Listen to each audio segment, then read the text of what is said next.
लोग आज खुश हैं? कितने लोग तरोताज़ा हैं आज? आमीन, हालेलुया। हम खुदावन के ज़िंदगी बख्श कलाम में से अपनी रहनुमाई के लिए देखेंगे मुकाशफा की किताब, उसका 3 बाब, पहली 6 आयात। यहाँ पर लिखा है, और सरदीस की कलीसिया के फरिश्ता को ये लिख कि जिसके पास खुदा की 7 रूहें हैं और 7 सितारे हैं, वो ये फरमाता है कि मैं तेरे कामों को जानता हूँ कि तू जिंदा कहलाता है और है मुर्दा। जागता रहे और उन चीज़ों को जो बाकी हैं और जो मिटने को थी मजबूत कर, क्योंकि मैंने तेरे किसी काम को अपने खुदा के नज़दीक पूरा नहीं पाया।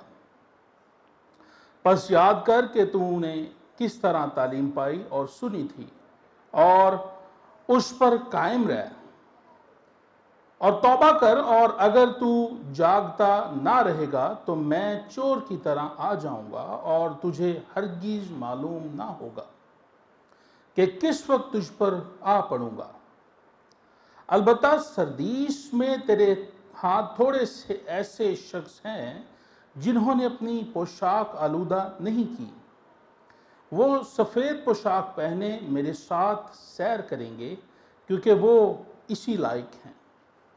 जो गालिब आए उसे इसी तरह सफ़ेद पोशाक पहनाई जाएगी, और मैं उसका नाम किताबे हयात से हरगिज़ ना काटूंगा, बल्कि अपने बाप और उसके फरिश्तों के सामने उसके नाम का इकरार करूंगा। जिसके कान हो वो सुने कि रूह कलीसियाओं से क्या फरमाता है। खुदावन के ज़िंदगी बख्श कलाम के पढ़े और सुने जाने पर उसकी बरकत हो, आमीन। ये पैगाम जो मुकाशफा की किताब में सरदीस की कलीसिया को दिया गया बड़ा अहम है, और बहुत से लोग ये सोचते हैं कि ये तो पुरानी कलीसियाएँ हैं, ये तो हिस्ट्री की बात है, ये तो गुजर चुका है, ये क्या बात हो रही है, पुराने लोग, पुराने शहर, और आजकल तो मॉडर्न दौर है और मॉडर्न तरह की कलीसिया है। सो अगर ऐसा कोई भी ख्याल आपके ज़हन में है तो याद रखें कि वो इब्लीस की तरफ से है, क्योंकि इब्लीस नहीं चाहता कि आप खुदा के ज़िंदगी बख्श कलाम को देख समझें और उस पर अमल करें। क्योंकि जिस तरह पैदाइश की किताब, जो कि बाइबल की पहली किताब है, उसको जब हम पढ़ते हैं तो हमें पता चलता है कि दुनिया का आगाज़ कैसे हुआ, कैसे दुनिया बनी और कैसे फिर ये चीज़ें सब चलना शुरू हुई और आज हम यहाँ तक। उसी तरह मुकाशफा की किताब, जो कि बाइबल की आखिरी किताब है, उसको पढ़ने से हमें पता लगता है कि इख्तिताम कैसे होगा, आने वाले दौर में क्या होगा। इस किताब का जो टाइटल है वो है यूहन्ना आरिफ का मुकाशफा।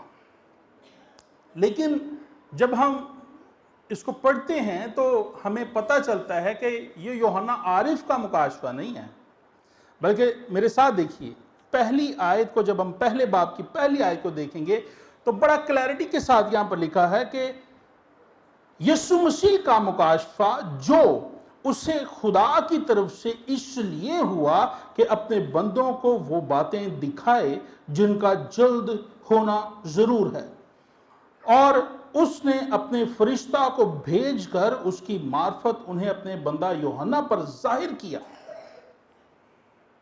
अपने फरिश्ता को भेजकर अपने बंदा यूहन्ना पर जाहिर किया। सो जॉन वॉज अ राइटर, वो सिर्फ कातब था।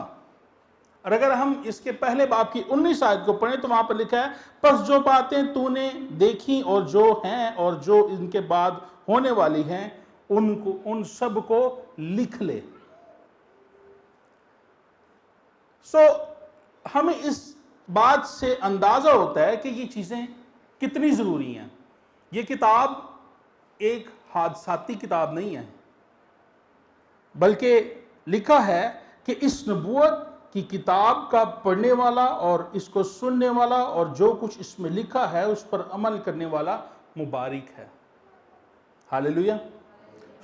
इस किताब को पढ़ने से कुछ भी नहीं होता, ये हमें तसल्ली रखनी है, क्योंकि खुदा का कलाम हमारी तसल्ली के लिए है, खुदा का कलाम हमारी अफजूनी के लिए और हमें रूहानी तरक्की देने के लिए है।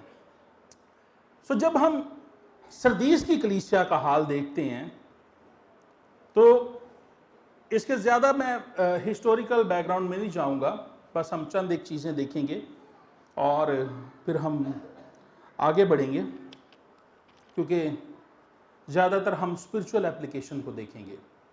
सरदीस का शहर जो है ये एक बड़ा अमीर शहर था, बहुत ज़्यादा रुपया पैसा, वेल फर्निश्ड, अमीर लोग, और सोना यहाँ पे बहुत ज़्यादा था, और इनकी जो रंग साजी की और ऊन की जो सनत है वो बड़ी मशहूर थी। और इनके फिल्दी रिच होने का एक और भी वजह थी कि वहाँ पर क्रोसिस बादशाह रहता था, जो कि दुनिया का उस वक्त का सबसे ज़्यादा दौलतमंद और अमीर बादशाह था। ये शहर, ये कलीसिया बड़ी ज़बरदस्त, देखने में बहुत खूबसूरत और बड़े देखने में सरगर्म लगते थे। लेकिन इनका हाल जब यीशु मसीह बयान करता है तो वो कुछ मुख्तलिफ है। तारीख बताती है कि ये शहर जो है एक पहाड़ पर था और बड़ा मजबूत शहर था ये, क्योंकि इसमें कोई भी फौज जो थी वो दाखिल नहीं थी हो सकती, क्योंकि इसके बड़े एक मजबूत और महफूज तरीके से इसको बनाया गया था और इसकी एंट्री पॉइंट्स का नहीं था पता चलता। तारीख बताती है कि एक दफ़ा ऐसा हुआ कि जो सिपाही इसकी हिफाजत करने के लिए उन दीवारों पर मुकर्रर थे, उसकी कोई चीज़ जो है, कैप या समथिंग एल्स कोई नीचे गिरी, तो वो उस चीज़ को उठाने के लिए नीचे आया। अब दुश्मन जो है वो इस बात को देख रहा था कि एक सिपाही जो है वो नीचे आ रहा है, क्योंकि वो हर वक्त घात में रहते थे कि कब हम इसको फतह करें। तो जैसे ही उसने उस चीज़ को लेकर वापस गया तो दुश्मन ने उसका ताकुब किया और देखा कि ये किस राह से जाता है और उस जगह में, उस शहर में एंटर होता है। तो जैसे ही वो एंटर हुआ तो रात के वक्त दुश्मन आया और उस जगह से एंट्री करके उस शहर को पर हमला किया और उसको फतह किया। बहुत दफा जब हम बड़ी नॉर्मल लाइफ गुजार रहे होते हैं, जब हम देखते हैं कि हमारी स्पिरिचुअल लाइफ बड़ी अच्छी चल रही है और हम बड़े दुआ गो हो गए हैं और बड़ी हम अच्छी दुआएं कर रहे हैं और स्पिरिचुअली हम बड़े ज़बरदस्त हो गए हैं, तो फिर कुछ देर के लिए हम रिलैक्स हो जाते हैं, हम सोचते हैं कि हम महफूज हो गए हैं। लेकिन याद रखें अजीज़ों कि दुश्मन जो है वो अगर खामोश खड़ा है तो वो आपसे दूर नहीं गया, बल्कि आपको वॉच कर रहा है। आपकी कोई भी ऐसी सुस्ती, काहली या दिया हुआ मौका या गलती दुश्मन के लिए कामयाबी की चाबी बन सकती है।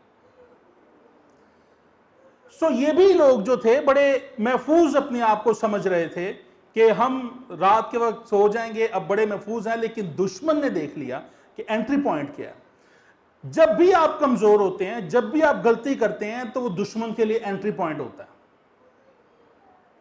और दुश्मन उसी रास्ता से दाखिल होकर आप पर हमला करता है और जिस वक्त आप बिल्कुल रिलैक्स होते हैं आपको आघेर लेता है। इसलिए बाइबल में लिखा है कि और इब्लीस को मौका ना दो। इसका मतलब है उसके पास मौका नहीं है, हम मौका देते हैं उसको। जब हम कमज़ोर हो जाते हैं, जब हम सुस्त हो जाते हैं, जब हम दुआ नहीं करते, चलो कोई बात नहीं, आज नहीं की, पिछले 4 माह से हम दुआ कर रहे हैं, आज नहीं भी होगी तो खैर है, लेकिन वही पॉइंट एंट्री पॉइंट बन जाता है। कभी भी अपने आप को इस हालत में ना लेकर आए कि आप गलती करें। क्योंकि दुश्मन इब्लीस आपको वॉच कर रहा है, आपको वॉच कर रहा है और देख रहा है वो कि आप किस तरह से अपनी जिंदगी गुजार रहे हैं, किस तरह से अपने काम कर रहे हैं। सो पहली आयत को जब हम पढ़ते हैं तो वहां पर लिखा है, और सरदीस की कलीसिया के फरिश्ता को ये लिख। अब जब यहां पर फरिश्ता की बात हो रही है तो ग्रीक में फरिश्ता को इंग्लॉस कहा गया है, जिसका मतलब है मैसेंजर और जिसका मतलब है फरिश्ता। लेकिन इस कॉन्टेक्स्ट में जब बात की जा रही है तो मैसेंजर की, उस कलीसिया के खादम की बात की जा रही है।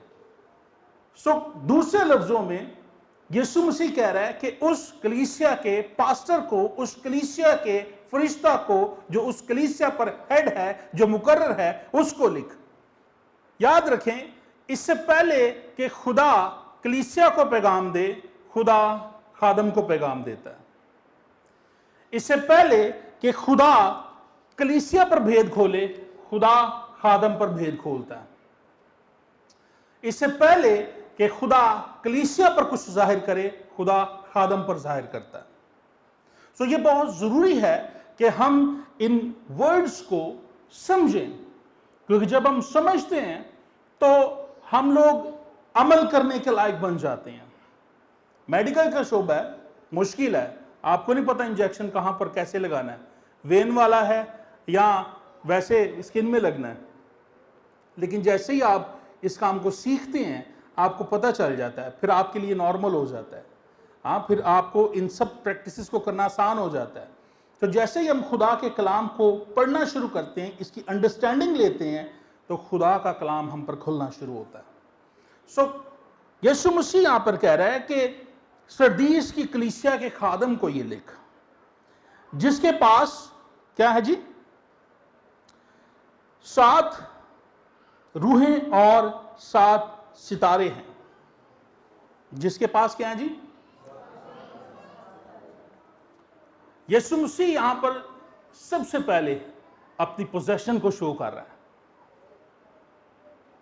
जिसके पास 7 रूहें, खुदा की 7 रूहें और 7 सितारे हैं। खुदा की 7 रूहों के बारे में मुकाशवा में 4 बार जिक्र आया है।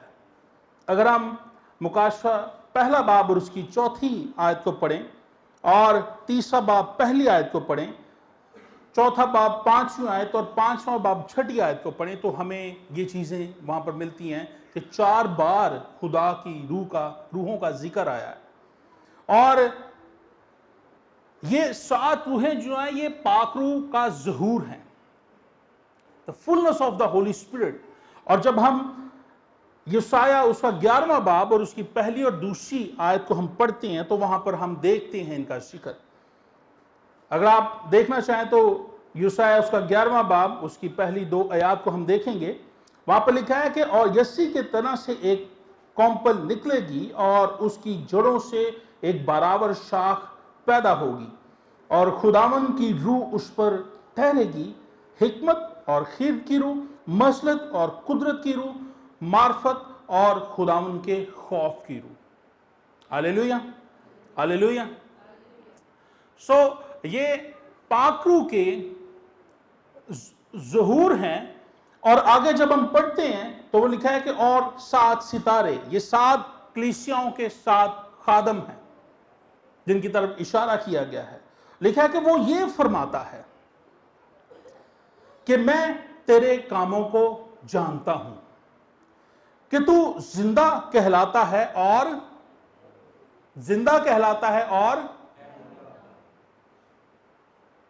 खुदा बात कर रहा है, मैं तेरे कामों को जानता हूं, तू जिंदा कहलाता है पर है मुर्दा। याद रखें, यीशु जानता है ना। तो क्वेश्चन इज, एक क्वेश्चन है यहां पर, अगर यीशु आज आपसे ये बात करे कि मैं तेरे कामों को जानता हूं, तो आपके बारे में क्या कहेगा? आप जिंदा हैं या मुर्दा हैं? बिकॉज ही नोज, वो जानता है आपके कामों को। लेकिन क्या हम जानते हैं अपने कामों को कि हम क्या कर रहे हैं? क्या हम जो कर रहे हैं वो सिर्फ हमारी ही नजर में भला है या खुदा की नजर में भी भला है? क्या हम जिस तरह से अपनी जिंदगी गुजार रहे हैं वो जिंदों की तरह है या मुर्दों की तरह है? मैं तेरे कामों को जानता हूं, उससे कोई भी बात छुपी हुई नहीं है। ये चर्च बड़ा फिल्दी रिच था और बड़े बड़े अमीर लोग थे यहां पर, बड़ी देखने में जबरदस्त काम, सरगर्म वर्शिप हो रही है, लोग आ जा रहे हैं, एक्टिविटीज हो रही हैं, लेकिन मुर्दा हैं। आज भी बहुत से चर्चेस, बहुत सी कलीसियां ऐसी हैं जो देखने में तो बहुत जबरदस्त लग रही हैं, बड़ा काम कर रहे हैं, लेकिन वो मुर्दा है। हम वर्शिप तो कर रहे होते हैं लेकिन वो अल्फाज से है, रूह से नहीं है। हम दूसरों को अच्छा तो कह रहे होते हैं लेकिन मुंह से, दिल से नहीं।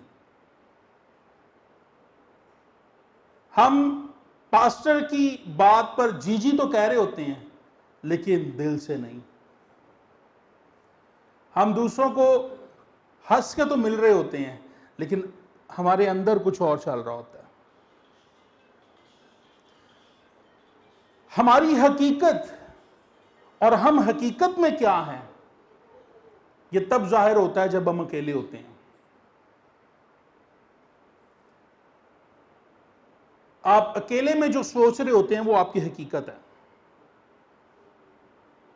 जब हमें कोई नहीं देख रहा होता, जब हमारे पास कोई नहीं होता, उस वक्त हम किस तरह की सोच को सोचते हैं वो हमारी रियलिटी है। अब वो सोच जिंदा है या मुर्दा, इस बात का जवाब हम खुद को दे सकते हैं। हम कलीसिया में आके बहुत सारे लोगों को मुंह चूम के मिलते भी हैं, गले भी लगाते हैं और उसके कपड़ों की भी तारीफ करते हैं और उसके हेयर स्टाइल की भी, लेकिन घर में जाके हम उसको बहुत सारी बातें कर रहे होते हैं। मैं तो बड़ी मुश्किल मिली, मैं तो मेरा तो दिल नहीं करता पिया ਉਹਨੂੰ ਵੇਖਣ ਦਾ। Dead works।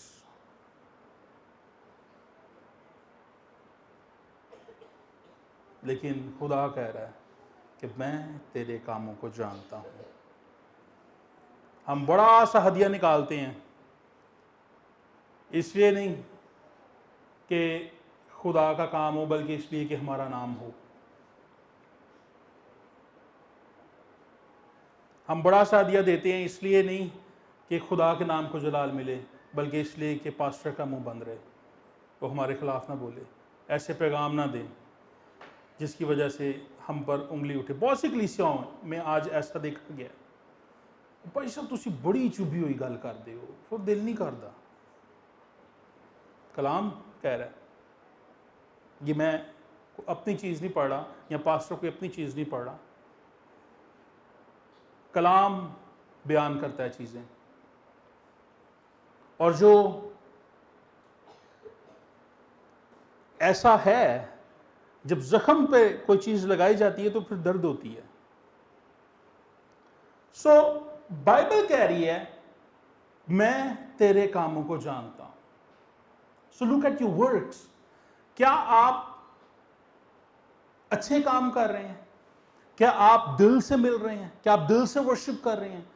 क्या आप जब बड़ी बड़ी दुआएं करते हैं, जब आप गैर जुबाने बोलते हैं, तो वो दिखावे के लिए तो नहीं है, क्योंकि हम दूसरों पर तो इंप्रेशन डाल लेते हैं लेकिन खुदा पर इंप्रेशन नहीं डाल सकते। क्योंकि उससे हम खालिस दिल से ही जब मोहब्बत करेंगे, पूरे दिल से मोहब्बत करेंगे, तो हमारे लिए फ़ायदेमंद है।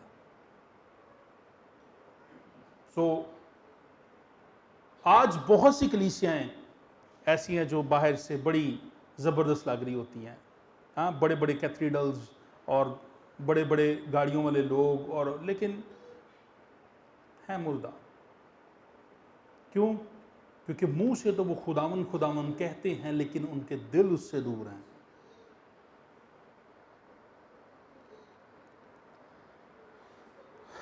हालेलुया। मैं तेरे कामों को जानता हूं। बैरूनी तौर पर बहुत ज़बरदस्त, बैरूनी तौर पर बहुत ज़बरदस्त, लेकिन अंदरूनी तौर पर यीशु ने क्या कहा फकीरों फरीसियों को? तुम सफ़ेदी फिरी हुई कब्रों की मानद हो, जिनके अंदर गली सड़ी मुर्दा हड्डियाँ हैं। बाहर से तो बड़ी साफ सुथरी लगती हैं, जैसे बड़ी कोशिश की हुई है, लेकिन अंदर से क्या है? सरदीस का चर्च जो है, ये कोई बीमार नहीं है कि इसको तीमानदारी की ज़रूरत हो। सरदीस का चर्च जो है, ये जख्मी नहीं है कि इसको मरहम पट्टी की ज़रूरत हो। सरदीस का चर्च जो है मुर्दा है, सो दे नीड रेजरेक्शन। याद करें, जब यीशु मसीह, इसकी एक मिसाल हमें मिलती है मत्ती की मार्फत लिखा गया इंजीली बयान 21 बाब और 18 आयत में, जब यीशु मसीह इंजीर के दरख्त को देखकर उसकी तरफ बढ़ता है कि शायद इसमें कोई फल नज़र आए, हाँ, लेकिन जब करीब जाता है तो वहाँ पर पत्तों के सिवा और कुछ नहीं पाता। आज बहुत सी कलीसियाँ ऐसी हैं जो दूर से बड़ी अच्छी लगती हैं, लेकिन जब उनके करीब जाएं तो उनके काम दुनियावी हैं। और बहुत सी दुनिया की प्रैक्टिसेस जो हैं वो चर्च में आ चुकी हैं। बहुत सी ऐसी रसूमात हैं जो चर्च में आ चुकी हैं। खुदा की प्रस्तिश से ज़्यादा इंसानों की प्रस्तिश होती है। खुदा के कवानीन से ज़्यादा इंसान के बनाए कवानीन का लिहाज रखा जाता है। सो बड़े बड़े प्रोग्राम्स हो रहे होते हैं, बड़े बड़े फंक्शंस हो रहे होते हैं, लेकिन उनमें जस्ट एक लोगों को खुश करने वाली, काफ़ी देर हो गया कोई बड़ा प्रोग्राम नहीं किया। कलीसिया में प्रोग्राम रखे जाते हैं इसलिए कि कलीसिया ज़रा खुश हो, कलीसिया को पता चले कि खर्चा भी हो रहा है।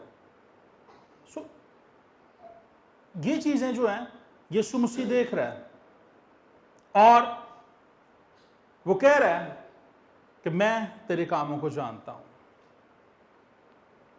मैं तेरे कामों को। मुर्दा जिसमें रूह नहीं है, रूह के बगैर, और जब खुदा का रूह जुदा हो जाता है तो फिर कुछ नहीं रहता। साउल से जब खुदा का रूह जुदा हुआ तो क्या हुआ? बुरी रूह उसको तंग करने लगी। वो पहले तो अपनी मशवरत जो है वो खुदा के खादम से, उसके नबी के पास, सैमुएल के पास जाके करता था, खुदा से पूछ कि क्या आगे करना है। लेकिन जब खुदा का रूह जुदा हुआ तो फिर वो कहाँ पे गया? जिन्नों की आशना के पास। डेड। सैमसून बड़ा जोरावर, लिखा कि और जोर से खुदा का रूह उस पर नाजिल हुआ, और उसने जो गेट लगा हुआ था, बहुत जोरावर गेट, उसको उखाड़ा और पहाड़ पर ले गया। लेकिन जब खुदा की नाफरमानी की और खुदा का रूह से जुदा हुआ, उसके बाल काट दिए गए। दलाइला ने क्या कहा? सैमसून देख फलस्ती तुझ पर चढ़ आए। उसने कहा कोई बात नहीं है, हाँ, ऐसे उसने किया, फौरन गिर गया। जब आपके साथ खुदा का रूह नहीं है तो फिर आप कुछ भी नहीं है। देखा कि जब खुदावन मेरी तरफ है तो कौन मेरा मुखालिफ है? हालेलुया। आप जहां कहीं भी चले जाएं, दुनिया में जहां कहीं भी चले जाएं, आप समझते हैं कि पाकिस्तान महफूज नहीं है, आप कहते हैं कि मैं फलां जगह चला जाऊंगा, फलां जगह चला जाऊंगा, लेकिन एक बात हमेशा याद रखिएगा, जब खुदा आपके साथ है तो आप जंग के दरमियान में भी महफूज हैं, लेकिन जब खुदा आपके साथ नहीं है तो आप कहीं भी महफूज नहीं हैं, गैर महफूज हैं, क्योंकि इब्लीस के लिए आप एक ओपन और सॉफ्ट टारगेट हैं। तो इसलिए हमेशा इस बात को देखें कि खुदा आपके साथ है या नहीं। खुदा आपको देख रहा है और खुदा आपकी इन तमाम बातों पर गौर कर रहा है। और उसके बाद 5 तरह की नसीहतें हैं जो यीशु मसीह करता है। दूसरी आयत को देखेंगे, नंबर 1, जागता रह और उन चीजों को जो बाकी हैं और जो मिटने को थी मजबूत कर, क्योंकि मैंने तेरे किसी काम को अपने खुदा के हुजूर पूरा नहीं पाया। बस याद कर कि तूने किस तरह तालीम पाई और सुनी थी, और उस पर कायम रह और तौबा कर, और अगर तू जागता ना रहेगा तो मैं चोर की तरह आ जाऊंगा और तुझे हरगिज मालूम ना होगा कि किस वक्त तुझ पर आ पड़ूंगा। तो 5 तरह की यहां पर नसीहतें की जा रही हैं। नंबर 1, जागता रह, वेकअप। और जागना बहुत जरूरी है, और जागने का मतलब है अवेयरनेस रखना, अपने हालात के बारे में आगाही रखना कि हालात किस तरह से बदल रहे हैं, मेरे इर्द गिर्द क्या हो रहा है। मत्ती रसूल की मार्फत लिखा गया इंजीली बयान उसका 26वां बाब 41 आयत में लिखा है कि जागो और दुआ करो ताकि आजमाइश में ना पड़ो। जागना बहुत जरूरी है। अगर आप जाग नहीं रहे तो आप नींद की हालत में हैं। बस गौर से देखो कि किस तरह चलते हो, नादानों की तरह नहीं बल्कि दनाओं के माने चलो, वक्त को गनीमत जानो क्योंकि दिन बुरे हैं।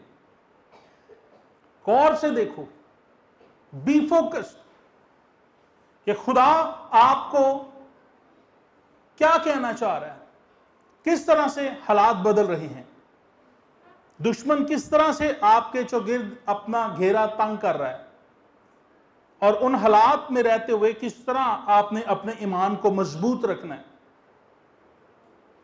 लेकिन बहुत से लोगों को मैंने ये बात कहते सुना है, वो जितने सारे हैं ना होंडी असी वेख लांगे।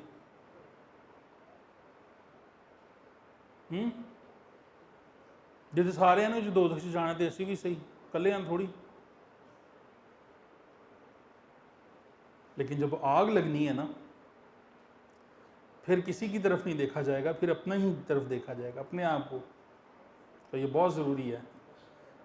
इन तरह की बातें कहने वालों को से ज़रा किनारा किया करें और उनको समझाया करें कि नहीं भाई, अब वक्त है तौबा कर ले। जागता रहे, और दूसरा जो बाकी है उसको मजबूत कर। ये दूसरी नसीहत है। और बहुत सी चीज़ें हम में होती हैं जो खुदा को अच्छी लग रही होती हैं, कुछ ऐसे काम, जो कुछ ऐसी अदात हैं, लेकिन आहिस्ता आहिस्ता दुनिया के साथ मिक्सअप होने की वजह से वो चीज़ें हमारे अंदर से जाती रहती हैं। लेकिन खुदा क्या कह रहा है कि उन चीज़ों को मजबूत कर, जो बाकी रह गई हैं और जो मिट रही हैं, उनको क्या कर, मजबूत कर, ताकि हम लोग खुदा की नजर में और ज्यादा मजबूत हों, और ज्यादा खुदा की नजर में हम अपग्रेड हों। नंबर 3, याद कर, रिमेंबर। याद करके तूने कैसे तालीम पाई, उस पॉइंट को देख कि तूने कैसे तालीम पाई।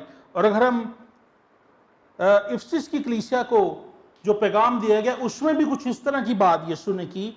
मुकाशवा उसका 2 बाब 5वीं आयत, तो यहां पर लिखा है, बस ख्याल कर कि तू कहां से गिरा और तौबा करके पहले की तरह काम कर। बस ख्याल कर कि तू कहां से गिरा, देखें कि किस वजह से मेरे से गलती हुई, किस वजह से मेरे साथ गुनाह सरजद हुआ, वो कौन सा ऐसा पॉइंट था जब मैं लालच में आ गया? वो कौन सा ऐसा पॉइंट था जब मैंने अपनी सोच को आलूदा किया? वो कौन से ऐसे हालात थे जिनमें मैं खुदा के साथ नहीं चल पाया? बस गौर कर, बस ख्याल करके तू कहां से गिरा, और तौबा करके पहले की तरह काम कर।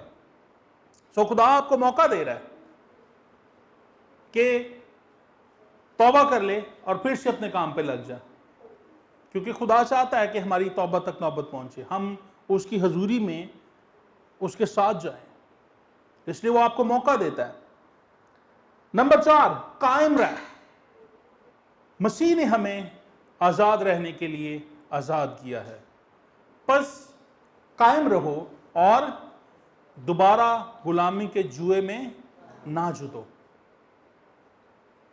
और यीशु कह रहा है कि कायम रह, क्योंकि मैंने तुझे आजाद रहने के लिए आजाद किया, दोबारा गुलामी के जुए में मत जा। और ये वो नसीहतें हैं, ये वो बातें हैं, ये वो इनकरेजमेंट्स हैं जो यीशु चाहता है कि हम में हों। हम इनको अपने अंदर से ऐसी बातों को निकालें और इन बातों को अपने अंदर लेकर आएं कि हम जागना शुरू करें, हम जो बाकी रह गया उसको मजबूत करें, हम याद करें कि हमने कैसे तालीम पाई, हम कहां से गिरे, और तौबा करके फिर से दोबारा से उसी तरह ही कायम करना शुरू करें। और नंबर 4 पे हम कायम रहें उस आज़ादी में, उस नजात में जो यीशु मसीह के खून बहाने से हमें मिली है, और उसी पाथ को फॉलो करें जिस पाथ पर यीशु मसीह हमारे आगे आगे चल रहा है। उसी राह पर चलें जिस राह पर यीशु मसीह चल रहा है। कायम रहें, फॉलो करें, फॉलो द क्राइस्ट। बस ईमान के बानी और कामिल करने वाले यीशु को तकते रहो। तो जब आप कामिल को तकते रहेंगे तो फिर इधर उधर देखने की जरूरत नहीं पड़ेगी। वाइस कहता है कि ऐ मेरे बेटे, तेरी आंखें सीधी ही रहें, इधर उधर ना मुड़े, सीधा देख। मिसाल की किताब में क्या लिखा हुआ है? सीधा देख, तिरछी निगाहें ना कर, बल्कि तेरी निगाह हमेशा सीधी ही रहे। फिर लास्ट में क्या कहता है कि तौबा कर, उन तमाम कोताहियों से, उन तमाम गलतियों से जो तुझसे सरजद हुई हैं, तौबा कर। और ये बहुत जरूरी है। हम गुनाह में इस कदर मिक्सअप हो जाते हैं, उसके साथ मिंगल अप हो जाते हैं कि हमें पता नहीं चलता कि हम क्या कर रहे हैं। वो हमारे लिए एक नॉर्मल सी चीज हो जाती है, सभी तो ये कर रहे हैं। हाँ, फिर आप भी जब इस तरह करते हैं तो आपको लग ही नहीं रहा होता कि आप गलत कर रहे हैं, क्योंकि बहुत से लोग उस तरफ जा रहे होते हैं। हाँ, और आप भी उसी भीड़ का हिस्सा होते हैं।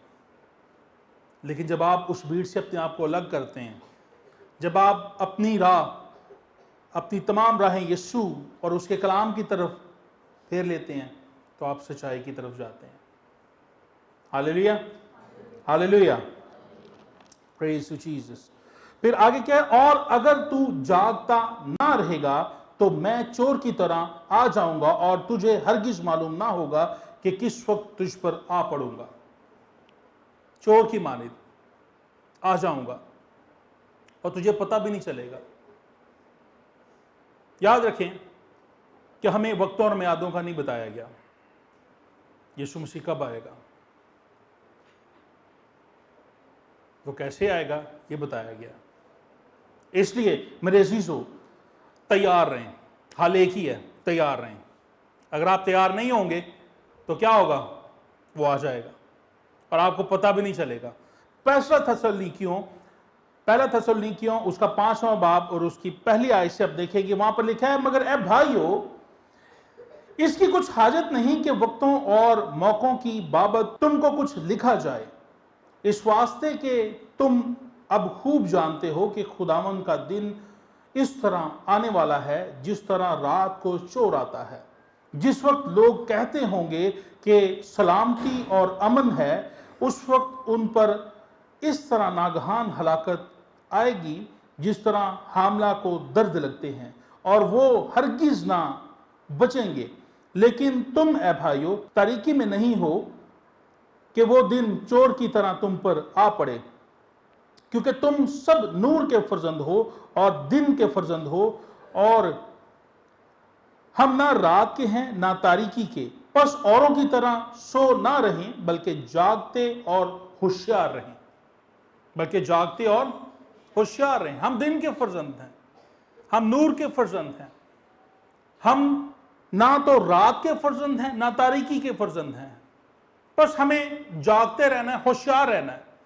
यानी दूसरे लफ्जों में हमें तैयार रहना है, हमें अपने आप को तैयार रखना है। तैयार रहने वाले के लिए यह चौंका देने वाली बात नहीं होगी, क्योंकि यीशु मसीह जैसे ही आएगा वो उसके साथ जाएगा। लेकिन जो तैयार नहीं है उनके लिए होगा, ये हुआ क्या, कहां पे गए लोग, हां किधर गए, अभी ये कुछ हुआ है? अभी तो कुछ लोग यहां पे थे। चौंका देने वाली बात, क्योंकि वो रात के और तारीकी के फर्जंद थे, उनको नहीं पता। लेकिन मेरे अजीजों, वाहिद एक ही जरिया और एक ही तरीका है कि हम अपनी तैयारी मुकम्मल रखें। यीशु मसीह जल्द आने वाला है, वो बहुत जल्द आने वाला है।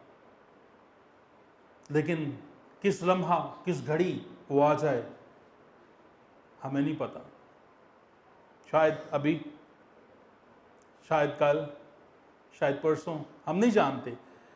लेकिन एक ही जरिया और एक ही तरीका है कि हम अपने कामों को दुरुस्त करें, हम यीशु मसीह की बात पर गौर करें, हम यीशु मसीह के कलाम पर गौर करें और अपने कामों को दुरुस्त करें, अपनी सोच को दुरुस्त करें, अपने दिल के ख्यालों को और वसवसों को, अपने मंसूबों को दुरुस्त करें। क्योंकि हमारे बैरूनी एक्सप्रेशंस और हमारे अंदरूनी ख्याल अगर मुख्तलिफ होंगे तो हम यहीं पर रह जाएंगे। क्योंकि हम शो कुछ और कर रहे हों लेकिन हमारे इनर में कुछ और चल रहा हो, तो दूसरे तो खैर ना देख पाए, लेकिन यीशु कहता है कि मैं तेरे कामों को क्या करता हूं, मैं तेरे कामों को क्या जानता हूं। आगे लिखा है कि अलबत्ता सरदीस में तेरे हाथ थोड़े से ऐसे शख्स हैं जिन्होंने अपनी पोशाक आलूदा नहीं की। वो सफेद पोशाक पहने हुए मेरे साथ सैर करेंगे क्योंकि वो इस लायक हैं। तेरे यहां थोड़े से ऐसे शख्स हैं जिन्होंने अपनी पोशाक आलूदा नहीं की। पोशाक आलूदा करने का मतलब है कि दुनिया और गुनाह के साथ जो है वो कॉम्प्रोमाइज नहीं किया। आलूदा पोशाक का मतलब है कि हमने गुनाह और दुनिया के साथ कॉम्प्रोमाइज कर लिया, इसलिए उनकी पोशाक आलूदा हो गई है। लेकिन चंद ऐसे हैं जिन्होंने अपने आप को इन सब बातों से दूर रखा। बस इस जहान के हम शक्ल ना बनो। ये दुनिया जिस तरफ लगा रही है आपको उस तरफ ना लगे। ये दुनिया जो कहानी सुना रही है वो ना सुने। ये दुनिया जिस तरह से करने के लिए कह रही है वो ना करें, क्योंकि दुनिया आपके साथ सिंपैथी के साथ आएगी। आप बहुत अच्छे हैं, आप बहुत खूबसूरत हैं, आप तो बड़ा अच्छा ये काम कर लेते हैं, क्यों नहीं, आप आए हमारे साथ, हम आपको मौका देते हैं, आए ये काम करें, हम आपके साथ इन्वेस्ट करेंगे और यही काम होगा कि हम दुनिया के साथ मिंगल अप कर लेंगे। हर हाथ मिलाने वाला आपका दोस्त नहीं है, हर अच्छी बात करने वाला आपका खैरखा नहीं है। और जब हम सोच रहे होते हैं कि ये बड़ा अच्छा बात कर रहा है तो इब्लीस भी बड़ी अच्छी बात करता है, वो बड़े चिकने चुपड़े अल्फाज बोल लेता है। सो ये मत सोचें कि जो अच्छी बात कर रहे हैं वो खुदा की तरफ से हैं, ऐसा बिल्कुल नहीं है। बल्कि दरख्त अपने फलों से पहचाना जाता है, अपनी जड़ से नहीं पहचाना जाता। क्योंकि जड़ नहीं आप देख सकते, लेकिन फ्रूट आप देख सकते हैं? उनके फल देखें, उनका एटीट्यूड देखें, वो देखें वो क्या कर रहे हैं। सो इसलिए कुछ लोग हैं जिन्होंने अपनी पोशाक आलूदा नहीं की, और उनके लिए क्या कहा जा रहा है कि वो जिनकी पोशाक आलूदा नहीं है, जिन्होंने इस जहान के हम शक्ल अपने आप को नहीं बनाया, जिन्होंने जहान के साथ, गुनाह के साथ कॉम्प्रोमाइज नहीं किया, अपनी सफेद पोशाक के साथ मेरे साथ क्या करेंगे? सैर करेंगे। Hallelujah, hallelujah, praise you Jesus, praise you Jesus. 5वीं आयत, अजर, और जो गालिब आए उसे इसी तरह सफेद पोशाक पहनाई जाएगी, और उसका नाम, और मैं उसका नाम किताब हयात में से हरगिज ना काटूंगा, और अपने बाप और उसके फरिश्तों के सामने उसके नाम का क्या करूंगा? सफेद पोशाक पहनाई जाएगी। सफेद पोशाक पाकीज़गी का निशान है, सफेद पोशाक रास्तबाजी का निशान है, सुलह और फतह का निशान है। उसको सफेद पोशाक पहनाई जाएगी। और दूसरा अजर है कि मैं उसका नाम किताब हयात से हरगिज नहीं काटूंगा। फिर यीशु मसीह कहता है कि मैं अपने बाप और फरिश्तों के सामने उसके नाम का इकरार करूंगा। Hallelujah, hallelujah. अगर आप चाहते हैं कि आपके नाम का इकरार किया जाए, तो फिर वो करें जो यीशु आपको करने के लिए कह रहा है। अपने आप को जिंदा करें, अपने आप को ऐसी तमाम स्टेट से, ऐसी तमाम हालत से निकाल लें जहाँ पर मुर्दगी है, बल्कि यीशु मसीह को के लहू को अपने ऊपर लें, ताकि आप जिंदा रहें और जिंदों की मानिद यीशु मसीह के साथ सैर करें। Hallelujah, hallelujah. जिसके कान हो वो सुने के रूह कलीसियाओं से, जिसके कान हो, अब कान तो सबके हैं, जिसके कान हो वो रूह कलीसियाओं से। ये एक फैसला कुन और लाजमी हुक्म है जो यीशु चाहता है कि कलीसिया उसको सुने और देखे कि उसकी प्रायोरिटीज क्या हैं, और उनको दुरुस्त करे, और उस डगर पर चले जिस डगर पर यीशु मसीह चलने के लिए कहे। उन राहों को अपनाए कि जिस राहों पर यीशु चलता है, और उसके पीछे चले।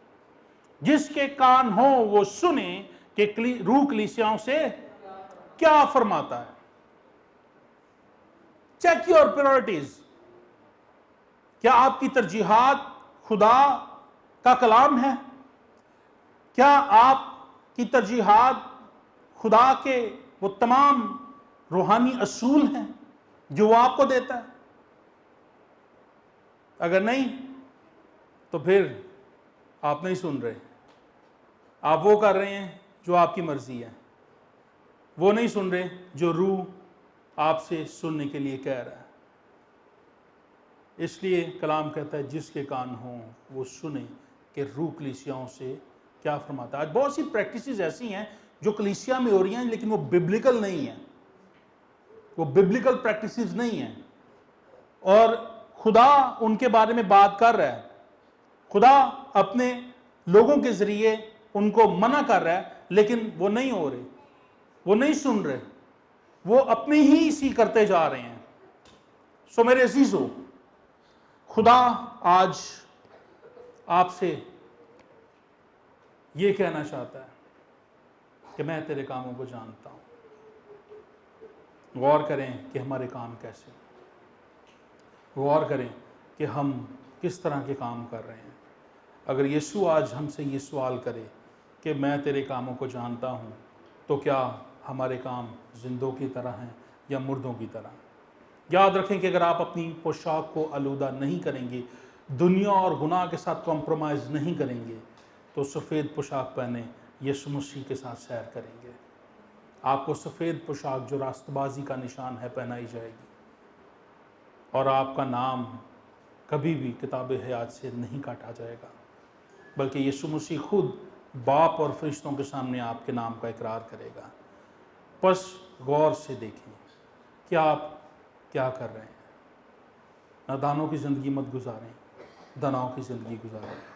वक्त को गनीमत जाने क्योंकि दिन बुरे हैं। खुदा इस कलाम के वसीला से आपको बरकत दे।